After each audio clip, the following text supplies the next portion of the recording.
How to switch to basic email in Yahoo Mail on computer. And okay guys, on your Yahoo Mail dashboard, okay, you'll have to do is go to gear icon on the upper right side on your screen. Okay, click this and go to more settings.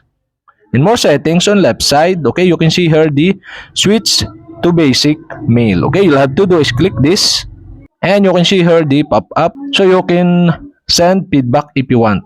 So okay, you'll have to do to switch to basic mail is click the switch to basic mail button. Okay, thank you for your feedback. So hope you try new mail.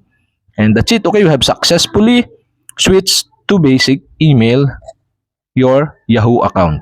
Okay guys, to back to the newest Yahoo Mail, on the right side on your screen, okay, you can see here the switch to the newest Yahoo Mail. Okay, you'll have to do is click this